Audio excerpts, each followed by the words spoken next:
Assalamu alaikum students of class 6. I hope you are having great time.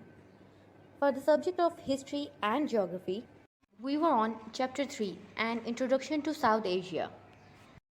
As we have already started learning about the countries included in South Asia, today we'll continue the lecture with further countries.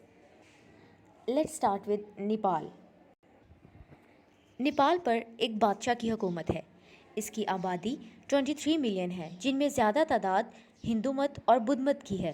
तकरीबन तमाम आबादी खुश्की से घिरी हुई ज़रख़ेज़ वादियों में रहती है। नेपाल दुनिया की बुलंद तरीन पहाड़ी माउंट एवरेस्ट समेत अपनी बुलंदो बाला पहाड़ी चोटियों के लिए मशहूर है। खटमंडू, जिसका लफ्ज़ी मायनी लकड़ी की मंडी है, इसका नेशनल कैपिटल है और तरक्याती सरगर्मियों के लिए एक अहम शहर है। दीगर मशहूर शहरों में पाइथन और बटवाल शामिल हैं। Next country included in South Asia is Bhutan. Bhutan पर भी एक बादशाह काउंसिल के साथ हुकूमत करता है। काउंसिल के कुछ अरकान को अवाम इलेक्ट करती है, जबकि कुछ नुमाइंदों को बादशाह खुद नॉमिनेट करता है। ये कंट्री ज़्यादातर तजारत और बैरूनी दुनिया से राब्ते के लिए इंडिया पर डिपेंड करती है। इसकी आबादी तकरीबन 20 लाख है, जिसमें ज़्यादा का ताल्लुक मंगोल नस्ल से है और ये लोग बुद्ध मत पर यकीन रखते हैं, लेकिन तकरीबन 25% लोग हिंदू हैं। भूटान में ज़िंदगी की एक खसूसियत जोंग और मोनास्ट्री हैं। ये मोनास्ट्रीज़ ना सिर्फ अहम इबादत गाहों बल्कि फ़न व सकाफ़त और मुकामी हुकूमत के मराकज़ के तौर पर भी काम करती हैं। भूटान का दारुल हुकूमत थिम्फू है और इनकी नेशनल लैंग्वेज जोंका है। Next we have Sri Lanka. Sri Lanka को पहले श्रीरंदीप, लंका और सिलोन के नाम से जाना जाता था। हिंदुओं का ख्याल है कि हिंदुस्तानी अवतार रामा ने कदीम ज़माने में रावण, एक मिस्चीवियस जाइंट जिसने वहाँ हुकूमत की, उसे सज़ा देने के लिए अपनी फ़ौजों की मदद से इस आइलैंड पर हमला किया था। इस आइलैंड की शक्ल खासी दिलचस्प है। इसे बाज़ औक़ात a tear from the eye of India यानी हिंदुस्तान की आँख से आंसू भी कहा जाता है। श्रीलंका की आबादी 19 मिलियन है।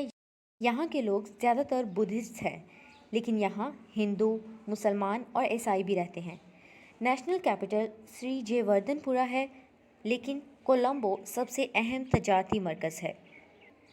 Next country is Maldives.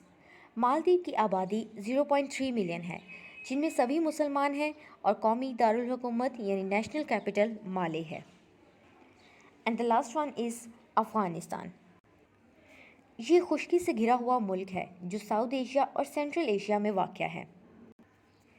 मुल्क की आबादी 35 मिलियन है। 99% से ज़्यादा आबादी मुसलमान है।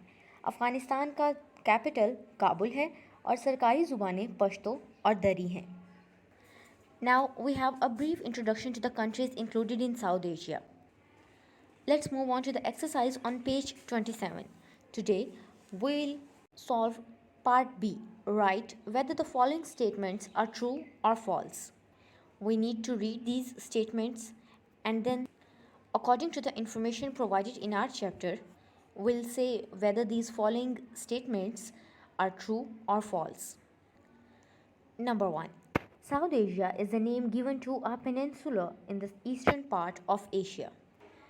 This statement is false because it is not in the eastern part but in the southern part of Asia. Number 2. The term a landlocked country means that a country is surrounded by a sea.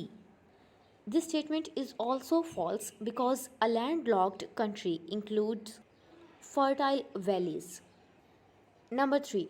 Bangladesh used to be part of Pakistan from 1947 to 1971. This statement is true.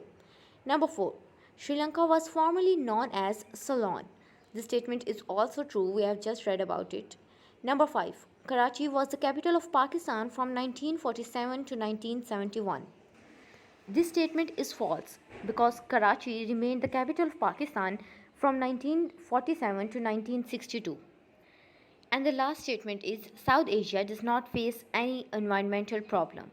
This statement is also false because this area does face such problems.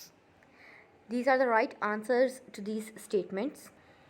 Note these down on your books. read the topics we have learned about today. That was all for today. Thank you so much.